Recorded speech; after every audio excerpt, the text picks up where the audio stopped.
শুভ সকাল। সকাল সকাল রান্নাঘরে আবার চলে এসেছি।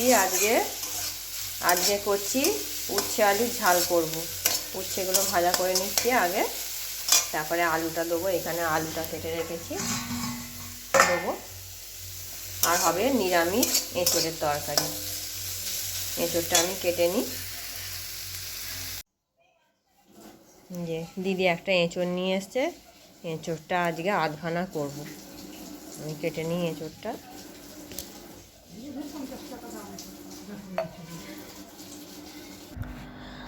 আজকে কোকোর ভ্যাকসিন দিতে এসছে। কোকোর এই র্যাবিস ভ্যাকসিনটা আজকে হলো, আর সেটা এবার কাগজে লিখে দিচ্ছে। ওর বইটাতে আবার 1 বছর পর আছে এইটা।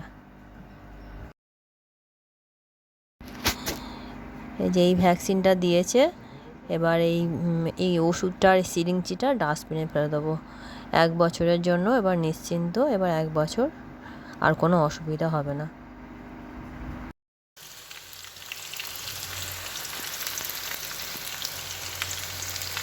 যে এখানে নিরামিষ এঁচোড়ের তরকারি, আজকে তো বড় বাবার বার, সেই কারণে সব নিরামিষই হচ্ছে।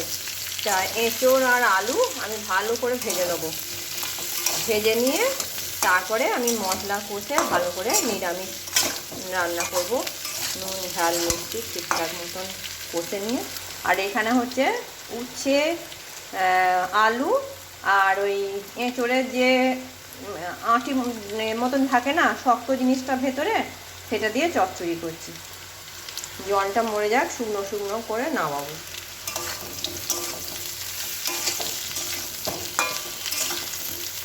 দিদি বলছে তোমার মায়ের মতন করে এঁচোড় করবে, তোমার মা খুব সুন্দর করেছিল।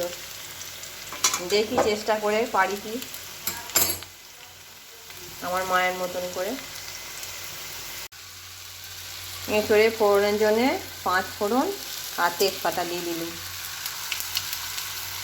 টমেটোগুলো কুচে রেখেছি, দিয়ে দিলাম টমেটোগুলো। এই যে তৈরি হচ্ছে। একটু চিনি দিয়ে দিলাম এর সাথে, টমেটোর মধ্যে। আর কি মিশিয়ে দিতে হবে না, আর চেখে দেখবি নিরামিষ তো, ওগুলো একটু নুন দেওয়া আছে, তবু অল্প করে নুন দিলাম। এঁচোড় আর আলু ভাজার সময় নুন দিয়েছি। এবার মশলাটা দিয়ে দেবো।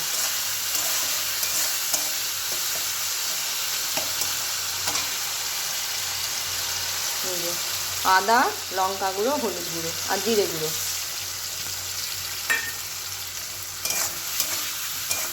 মশলাটা এবার একটু কষে নিই খানিকক্ষণ। এঁচোড়গুলো দিয়ে দিয়েছি।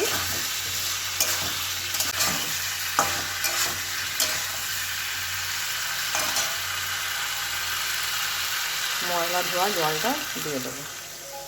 একটু মাখা মাখা করবো, কেননা কড়াইয়ের ডাল করছি তো, ওই জন্য ঝোল রাখবো না। আলু আর এঁচোড় প্রায় সেদ্ধই হয়ে গেছে ভেজে ভেজে। এই যে আলু গলে গেছে একদম। চাপা দিয়ে দেবো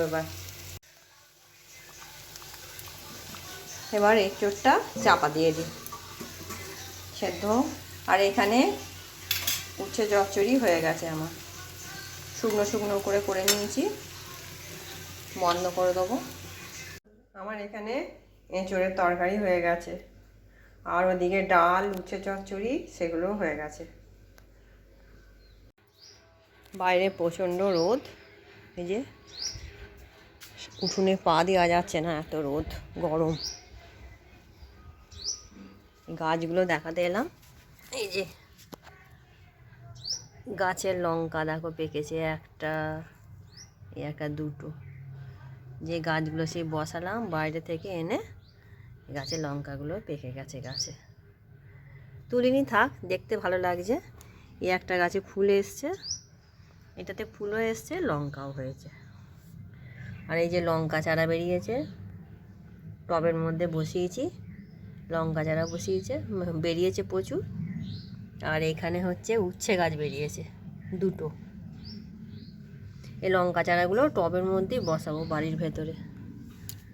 সেই জন্য বেবি ডল গাছটা ভালো আছে, কিন্তু যদিও এগুলো শীতের গাছ। ঠিক আছে, তোমরা আমার চ্যানেলটি সাবস্ক্রাইব করবে, লাইক করবে, কমেন্ট করবে। আজকের মতন টাটা।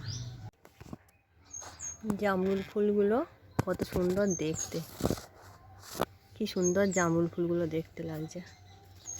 এগুলো জামরুল ফুটে গেছে, কি লাফালো গাছে গিরগিটি।